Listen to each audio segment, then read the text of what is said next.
किसान भाई बहनों को झुमकी बहन का जोहार। और साथ ही साथ गंदरू भाई की तरफ से भी किसान भाइयों को नमस्कार। जी हाँ, आपके इंतजार की घड़ी बिल्कुल खत्म हो गई है। हम आ गए हैं आपके जानकारी को आप तक पहुंचाने के लिए। बिल्कुल। लेकिन सबसे पहले हम आपको लिए चलते हैं कृषि समाचार की ओर। तो किसान भाइयों, आइए देखते हैं कृषि समाचार। नमस्कार, कृषि समाचार में आपका स्वागत है। आपके साथ मैं हूं पूजा। आइए देखते हैं आज कृषि समाचार में क्या है खास। सिमडेगा के 3150 हेक्टेयर जल स्रोत के लिए होगा मछली अंगुलिकाओं का संचयन। बेहतर उत्पादन के लिए किया गया किसानों को सम्मानित।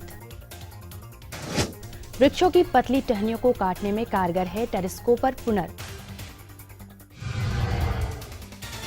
अब समाचार विस्तार से। मत्स्य विभाग झारखंड सरकार द्वारा वर्ष 2013-14 में सिमडेगा जिला के विभिन्न जलाशयों सहित 3150 हेक्टेयर जल क्षेत्र में मत्स्य अंगुलिका संचयन की योजना बनाई गई है। संचयन का कार्य जिला स्तर पर उपायुक्त द्वारा गठित कमेटी एवं जलाशय के निबंधित सहयोग समिति की उपस्थिति में किया जाएगा। समेकित मत्स्यिकी को बढ़ावा देने के लिए स्थानीय मछली बीज उत्पादकों से मछली अंगुलिकाओं की आपूर्ति के लिए आवेदन आमंत्रित है। बीते दिनों राजधानी रांची में एक बीज उत्पादक कंपनी ने बेहतर उत्पादन करने वाले किसानों को सम्मानित किया है। सम्मान समारोह के मुख्य अतिथि बिरसा कृषि विश्वविद्यालय के प्रसार शिक्षा निदेशक डॉक्टर आर.पी. सिंह रतन ने कहा कि झारखंड के किसानों में प्रयोगधर्मी गुण है और वे नई तकनीकों को बहुत तेजी से अपनाते हैं। यही वजह है कि यहाँ के किसानों ने हाइब्रिड धान को बहुत तेजी से अपना लिया है और प्रति एकड़ 40 से 42 क्विंटल धान का उत्पादन भी किया है। सूकरों को गर्मी से बचाने के लिए सूकर पालकों को विशेष ध्यान देने की जरूरत है। सूकरों को सुबह 9 बजे से शाम 4:30 बजे तक धूप में ना निकलने दें। उन्हें रोज नहलाएं और आवास में पीने के लिए ठंडा पानी की व्यवस्था रखें। सूकरों को गर्मी के प्रकोप से बचाने के लिए तेज धूप में जाने से तो रोकें ही साथ आवास प्रबंधन पर भी विशेष ध्यान दें। सूकरों का आवास छायादार वृक्ष के नीचे हो, छत 8 से 10 फीट ऊंची हो और छत के ऊपर पुआल डालकर पानी से भिगो दें। ध्यान रखें कि आवास में ज़रूरत से ज़्यादा सूकर न हो। पीने के लिए पानी की व्यवस्था रखें और शरीर ठंडा रखने के लिए पानी से भरा हौज बना दें। बरसात में की जाने वाली लत्तेदार सब्जी कद्दू की खेती से अधिकाधिक उपज प्राप्त करने के लिए डोली सफेद, पूसा मंजरी, पूसा मेघदूत, पूसा नवीन और अर्का बहार नामक उन्नत प्रभेद लगाएं। बरसात में की जाने वाली कद्दू की खेती के लिए जून से जुलाई तक बुआई कर दें। इसके लिए प्रति हेक्टेयर 4 से 6 किलो बीज उपयोग में लाएं। प्रति थाला 3 से 5 पुष्ट बीज सीधे बोएं और पौधों के बीच 2.5 से 3 मीटर की दूरी रखें। बेहतर उपज पाने के लिए कद्दू के उन्नत प्रभेद ढोली सफ़ेद, पूसा मंजरी, पूसा मेघदूत, पूसा नवीन और अर्का बहार लगाएं। इसकी उत्पादन क्षमता 150 से 200 क्विंटल प्रति हेक्टेयर है। टेरिस्कोपिक पुनर एक ऐसा कृषि यंत्र है जिसकी सहायता से किसान आम, लीची जैसे वृक्षों की ऊपरी पतली और कोमल टहनियों को काटने का काम कर सकते हैं। इससे 10 से 15 फीट फल और टहनियों को काटा जा सकता है। आइए आज मिलते हैं ऐसे सफल किसान से जिन्होंने तमाम मुश्किल हालातों से जूझते हुए अपनी खेती को उन्नत बनाया। आइए मिलते हैं उस कामयाब किसान से जो संघर्ष और जीवटता के जीवंत प्रतिमूर्ति हैं। शुरुआती दौर में इनके पास सुविधाओं की घोर कमी थी, लेकिन इन्होंने हिम्मत नहीं हारा, मेहनत करते रहे और मुश्किलों से जूझते रहे। धीरे धीरे बाधाएं घटती गई और सफलता के राह बनते गए। और पढ़ाई इंटर तक और हम लोग यही खेती बाड़ी करते हैं। अभी खीरा लगाए हुए हैं और यही सब मिर्चा उर्चा बीन उन लगाते हैं। गर्मी का फसल में अच्छा ही इसका फ़ायदा हम लोग को मिल जाता है। खीरा का इनकम हो जाता है 3-4 लाख रुपये। हाँ, पूरा परिवार का इसी में जो भी पालन पोषण है सब हम ही लोग का इसी में मेंटेनेंस हो जाता है। कृषि से संबंधित कुछ और गतिविधियों पर आइए डालते हैं एक नजर। पिछले दिनों धुरवा स्थित कब्ज विकास निदेशालय के प्रशिक्षण भवन में खरीफ 2013-14 बीजोपचार कर्मशाला का आयोजन किया गया। कर्मशाला का उद्घाटन आत्मा के निदेशक जटाशंकर चौधरी ने दीप प्रज्वलित कर किया।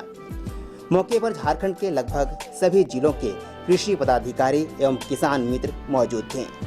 कर्मशाला को संबोधित करते हुए आत्मा के निदेशक जटाशंकर चौधरी ने कहा, भी खरीफ फसलों में बीजों के उपचार के लिए कार्यक्रम चलाया जा रहा है। बीज का उपचार का कार्यक्रम चलाने का मतलब ये है कि जो बीज में बीज जनित रोग है उसके कीटाणु नष्ट हो जाते हैं बीज उपचार करने से।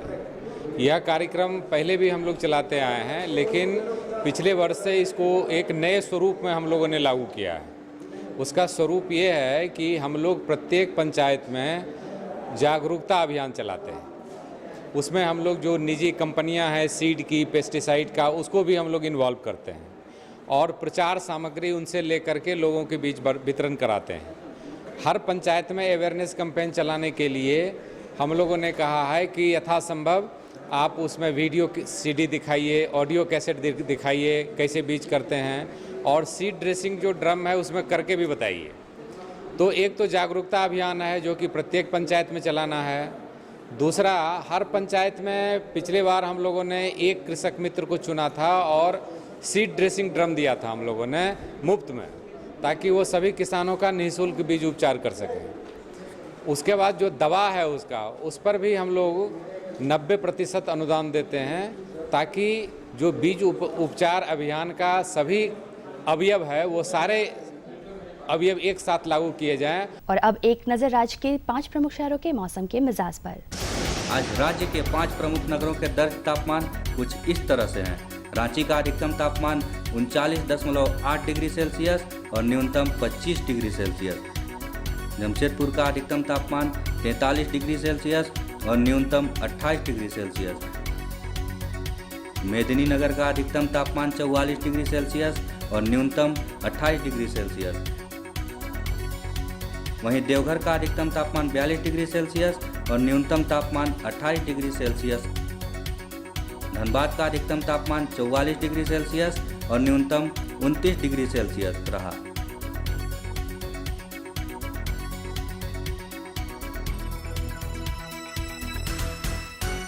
अब मंडी भाव में आइए नजर डालते हैं अनाजों के भाव पर।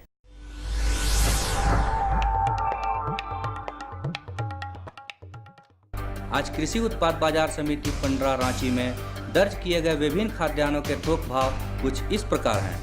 चावल मोटा 1,700 रुपये से 2,000 रुपये, चावल मध्यम 2,050 रुपये से 2,400 रुपये, चावल उत्तम 2,725 रुपये से 4,100 रुपये, गेहूँ 1,300 रुपये से 2,000 रुपये, चना 3,625 रुपये से 4,100 रुपये, दाल अरहर 5,600 रुपये से 6,500 रुपये, दाल मसूर 4,400 रुपये से 4,900 रुपये, दाल चना 4,400 रुपये से 4,900 रुपये, सरसों तेल 8,400 रुपये से 9,400 रुपये, चीनी 3,325 रुपये से 3,430 रुपये, आलू 625 रुपये से 800 रुपये और प्याज 1,000 रुपये से 1,200 रुपये प्रति क्विंटल रहा। कृषि समाचार में आज इतना ही। अगले दिन अगले अंक में फिर होगी मुलाकात कुछ ताज़ा तरीन खबरों के साथ। तब तक के लिए दीजिए इजाजत। नमस्कार, जोहार। कृषि समाचार के अंतर्गत आपने ढेर सारी जानकारी प्राप्त की है ना। बिल्कुल, खेती किसानी से संबंधित तमाम तरह की जो जानकारी थी किसान भाइयों वो आपको मिली, और साथ ही आपने मंडी भाव के बारे में जाना, बाजार भाव भी जाना, और मौसम के मिजाज बिल्कुल मौसम के मिजाज से भी आप अवगत हो चुके हैं। और अब हम कुछ जानकारी की बातें करेंगे, लेकिन जानकारी की बातें करने से पहले हम लेंगे एक छोटा सा विराम, और इस विराम के बाद हम पुनः हाजिर होते हैं। बिल्कुल। ये लो और बताओ। बस। अरे ये क्या भैया जी, बस इतनी सी रासायनिक खाद? किसानी छोड़ रहे हो क्या? किसानी नहीं, नादानी छोड़ रहे हैं। मिट्टी की जांच कराई है। अब तो लालाजी जितनी जरूरत है उतने ही उर्वरक खेत में डालेंगे। हाँ, किसान भाई आज ही अपने जिले की नजदीकी भूमि परीक्षण प्रयोगशाला में मिट्टी की जांच जरूर करवाएं और मिट्टी में पोषक तत्व, नमी व पौधे के विकास को देखते हुए केवल जरूरत के अनुसार ही पोषक तत्व डालें। और हाँ, मिट्टी में गंधक, जस्ता, बोरोन जैसे सूक्ष्म पोषक तत्वों का पता लगाना भी न भूलें। उर्वरक और जैविक खाद के सही उपयोग से भूमि का उपजाऊपन बनाए रखें, उत्पादकता बढ़ाएं, खर्चा घटाएं और बहुमूल्य विदेशी मुद्रा बचाने में भी सहयोग दें। और हाँ, धीमी गति से नाइट्रोजन उपलब्ध कराने वाले उर्वरकों जैसे नीम लेपित यूरिया को प्राथमिकता दें और यूरिया का पत्तों पर छिड़काव करें। अरे वाह, तू तो सचमुच समझदार हो गया रे। अधिक जानकारी के लिए संपर्क करें जिला कृषि अधिकारी या किसान कॉल सेंटर। अम्मा खाना दे दो ना। सबर कर गोलू, अभी दाल नहीं गली है। तू फिक्र ना कर गोलू की अम्मा, अब की बार अपनी दाल खूब गलेगी। क्या मतलब जी? अब की बार NFSM के तहत दाल की पैदावार को बढ़ाने के तरीकों को दिखाने के लिए देश में 1000 क्षेत्र चुने गए हैं, जिसमें हमारा इलाका भी आ गया है। पर इससे हमें क्या फायदा? हमें 5 एकड़ खेती के लिए खाद और कीटनाशक के अलावा बढ़िया बीजों की एक मिनी किट भी मिलेगी। इतनी दाल का करेंगे क्या जी? अरे भगवान, सरकार ने दलहन का समर्थन मूल्य भी खूब बढ़ा दिया है और इनकी खरीद का भी पूरा इंतजाम कर लिया है। इससे आमदनी बढ़ेगी और फिर हमारा गोलू अच्छे स्कूल में जाकर के कृषि।